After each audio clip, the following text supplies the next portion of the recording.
మేకదాటు ఆనకట్ట కట్టడాన్ని అడ్డుకోవాలి. ముఖ్యంగా డెల్టా జిల్లాలను కరువు పీడిత జిల్లాలుగా ప్రకటించాలని కోరుతూ మన పార్టీ అధ్యక్షుల వారి ఆదేశాల మేరకు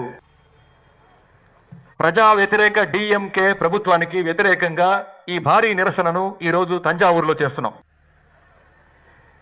ఈ నిరసన కోసం పార్టీ సభ్యులు, మిత్రపక్షాలు, రైతులు ఈ ప్రభుత్వానికి వ్యతిరేకంగా భారీగా తరలి వచ్చారు. ఈ నిరసనను సమన్వయం చేసిన మన ప్రధాన కార్యదర్శి నెహ్రూ గారికి, జిల్లా కార్యదర్శి అన్న దురై చంద్రశేఖర్ గారికి మరియు అన్ని జిల్లాల పార్టీ కార్యదర్శులకు, పార్టీ రైతు విభాగం, వ్యవసాయ కార్మిక విభాగం నాయకులకు, కార్యకర్తలకు, పార్టీ శ్రేణులందరికీ, సోదరులందరికీ ముందుగా నా కృతజ్ఞతలు తెలియజేస్తున్నాను. నేడు ఆడి 18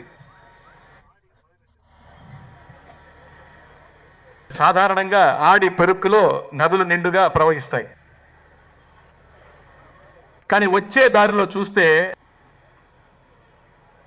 కావేరీ డెల్టాలోని నదులన్నీ ఈరోజు ఎండిపోయి దాదాపు ఒక ఎడార్లా ఈరోజు కనిపిస్తున్నాయి. ఇది మన ద్రవిడ మున్నేట్ర కజగం. మన నాయకుడు ముఖ్యమంత్రిగా ఉంటే ఈ పరిస్థితి వచ్చేదా? మన నాయకుడు ఇలా జరగనిచ్చేవారా? నేడు కురువైని కాపాడలేకున్నాం. ఇక సంబా పంట ఏమవుతుందో అని రైతులు తలడిల్లిపోతున్నారు. ఇది ఏదో మామూలుగా జరిగిన విషయం కాదు. ఈ రోజు ఉన్నటువంటి ఒక అసమర్థుడైన డమ్మీ ముఖ్యమంత్రి వల్లే ఈ రోజు ఈ పరిస్థితి వచ్చింది.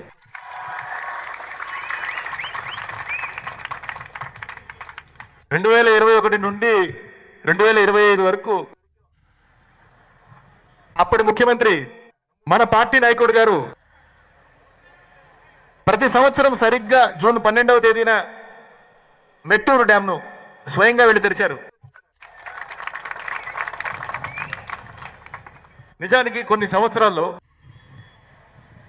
మన ముఖ్యమంత్రి గారు, మన పార్టీ నాయకుడు గారు అప్పుడు జూన్ 12 కంటే ముందే మెట్టూరు నుండి నీటిని విడుదల చేశారు.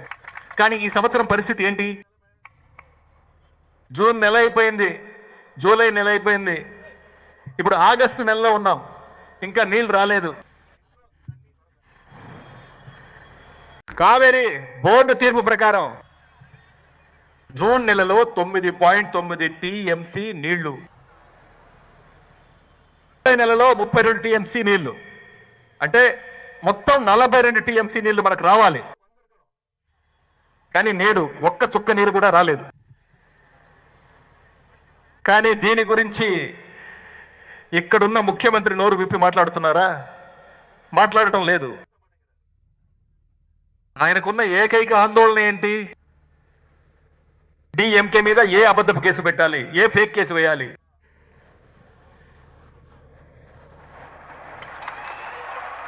నీళ్ళు ఎక్కడి నుంచి రావాలో అక్కడి నుంచి రావాలి. కావేరీ గురించి అడిగితే ఇక్కడ తమిళనాడులో పాలన సాగించడానికి కాంగ్రెస్ సాయం కావాలి. అందుకే కర్ణాటక కాంగ్రెస్ ప్రభుత్వాన్ని ప్రశ్నించే ధైర్యం లేదు, ప్రశ్నించడానికే భయపడుతున్నారు. కేంద్ర ప్రభుత్వాన్ని ఎదిరిస్తే సమస్యల్ని భయం. ప్రభుత్వం ఏర్పడి 3 నెలలు అయింది. ఇప్పటి వరకు ఆయన నోటి నుండి రైలును ఆపి మధ్యలోనే వాళ్ళని దించేసి మళ్ళీ తమిళనాడుకు వెళ్ళిపోమని చెప్పారు. దీన్ని ఖండిస్తూ మా నాయకుడు స్టేట్మెంట్ ఇచ్చారు. అన్ని ప్రతిపక్ష పార్టీలు కూడా స్టేట్మెంట్ ఇచ్చాయి. దీనిపై సీఎం ఎందుకు నోరు విప్పరు? మహారాష్ట్రలో జరుగుతోంది బీజేపీ పాలన. వాళ్ళని ఎదిరించి మాట్లాడే సత్తా గాని ధైర్యం గాని ఇక్కడున్న ముఖ్యమంత్రికి లేదు. రైతుల హక్కుల కంటే ముఖ్యమంత్రికి తన స్వార్థం, తన పదవిని ఎలాగైనా కాపాడుకోవాలనే ఆ స్వార్థమే చాలా ముఖ్యం. ఇప్పుడు రైతులందరూ కలిసి ప్రభుత్వ వ్యతిరేకి కాగానే 2 రోజులుగా ఒక డ్రామా ఆడుతున్నారు. కర్ణాటకకు వెళ్తున్నానని ఒక బిల్డప్ ఇచ్చారు. మేమందరం చెప్పాం, మా నాయకుడు చెప్పారు దయచేసి కర్ణాటక వెళ్ళకండి అని. ఇది పెద్ద చట్ట పోరాటం, ఎన్నో ఏళ్లుగా జరుగుతోంది, 1/2 శతాబ్ద కాలంగా సాగుతున్న పోరాటం ఇది. కేవలం డిఎంకే మాత్రమే కాదు, అన్ని ప్రతిపక్షాలు చెప్పాయి వాళ్ళ కూటమి పార్టీలే కర్ణాటకకు వెళ్లాల్సిన అవసరం లేదని చెప్పాయి. ఆయన అవేమీ పట్టించుకోలేదు. కానీ కర్ణాటక ముఖ్యమంత్రి మాత్రం దయచేసి ఈ వైపు రావద్దు, మీకు ఒక్క చుక్క నీరు కూడా ఇవ్వలేమని చెప్పారు. కర్ణాటక ఏమలా చెప్పాకే ఆయన శాంతించారు. ఈయన కర్ణాటక సీఎంని కలవడం పక్కన పెడితే ముందు మన ఊరి రైతులను మీరు కలిశారా? వాళ్ళ కోరికలను ఏమైనా విన్నారా? ముందుగా మన రైతులందరినీ పిలిపించి వాళ్ళ కోరికలను వినాల్సింది. కానీ ఈ ముఖ్యమంత్రి ఆ పని చేయలేదు. ప్రభుత్వమే మమ్మల్ని పిలవలేదు, వినలేదు. మేమే వచ్చి ముఖ్యమంత్రిని కలిసి మాట్లాడతామని రైతులు కోట వైపు వెళ్ళారు. కానీ ఆ రైతులను కూడా బలవంతంగా అరెస్ట్ చేసిన ఈ ప్రభుత్వం, గుర్రపు బేరాల ప్రభుత్వం, రైతుల మీద ఈ ముఖ్యమంత్రికి అంత కక్ష ఉంది. ముఖ్యమంత్రి ఎలా ఉంటే నీటి వనరుల శాఖకు ఒక మంత్రి ఉన్నారు. ఇలాంటి మంత్రిని మీరు ఎక్కడా చూసి ఉండరు. జర్నలిస్టులను చూస్తే చాలు ఆయన పరుగులు తీస్తారు. ఏ ప్రశ్నకు సమాధానం చెప్పరు. వ్యవసాయ శాఖ మంత్రి అని ఒక ఆయన ఉన్నారు. ఈరోజు ఆ వ్యవసాయ శాఖ మంత్రి ఏం చేస్తున్నారో తెలుసా? వ్యవసాయ బడ్జెట్ పట్టుకుని తిరుపతికి వెళ్ళి అక్కడ పూజలు చేయించుకుని వస్తున్నారు. ఇది ఈరోజు ఈ ప్రభుత్వ లక్షణం, ఇక్కడున్న మంత్రుల యొక్క అసలు లక్షణం. ఎలాంటి మంత్రులు ఇక్కడ ఉన్నారో చూడండి. దొంగ లాటరీ అమ్మే ఒక మంత్రి, దొంగ విసిడీలు అమ్మిన ఒక మంత్రి, బ్లాక్ లో టికెట్లు అమ్మే ఒక మంత్రి, చేతిలో కర్ర పట్టుకుని తిరుగుతూ ఉండే ఒక మంత్రి, వీటన్నిటికీ మించి ఒక డ్రగ్స్ మంత్రి. తమిళనాడులో ఈ ప్రభుత్వం మొత్తం క్యాబినెట్ అంతా ఒక జోకర్ల గుంపులా ఎలా తయారైందో చూడండి. ముఖ్యమంత్రి రీల్స్ చేస్తున్నారు, మంత్రులు రీల్స్ చేస్తున్నారు, చివరికి ఎమ్మెల్యేలు స్కూళ్ళు, హాస్పిటళ్ళు, ఎందుకు బాత్రూమ్లు, టాయిలెట్లను కూడా వదలడం లేదు, లోపలికి వెళ్ళి రీల్స్ చేస్తున్నారు. గత 2 రోజులుగా మీరు చూసే ఉంటారు. 2 మంత్రులు తమ జిల్లాల్లోని స్కూళ్లకు వెళ్ళి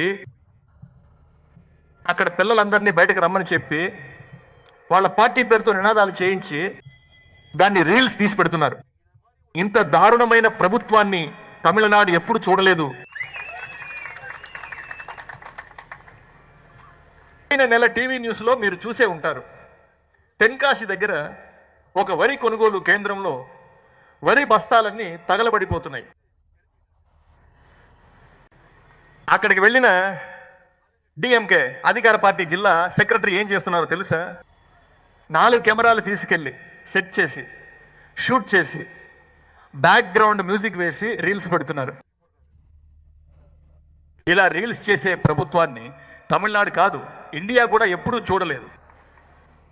మంత్రులే కాదు, వాళ్ళ చుట్టాలు, అన్నదమ్ములు అందరు కలిసి ఇన్స్పెక్షన్కి వెళ్తున్నారు. గవర్నమెంట్ ఆఫీసర్లకి అర్థం కావట్లేదు ఎవరు మినిస్టరో ఎవరు ఎమ్మెల్యేనో, ఎంకి కూడా తెలియట్లేదు. ఈ గవర్నమెంట్కి రీల్స్ పిచ్చి ఆ రేంజ్లో ముదిరిపోయింది. ఇవాళ రైతులు కన్నీళ్లు పెడుతుంటే మంత్రులు ఏం చేస్తున్నారో తెలుసా? సినిమా థియేటర్లో సినిమాలు చూస్తూ కన్నీళ్లు పెడుతున్నారు. అంతేకాదు, తమిళనాడు 15 రోజుల పాటు రోజుకి 3500 క్యూసెక్కుల నీళ్లు, అంటే సుమారు 4 టీఎంసీల నీళ్లు వదలాలని కావేరీ రెగ్యులేటరీ కమిటీ ఆర్డర్ వేసింది. దాని ప్రకారం చూస్తే మన గత 2 నెలల్లో 42 టీఎంసీల నీరు రావాలి, కానీ కేవలం 4 టీఎంసీలే ఇవ్వాలని ఆర్డర్ వేశారు.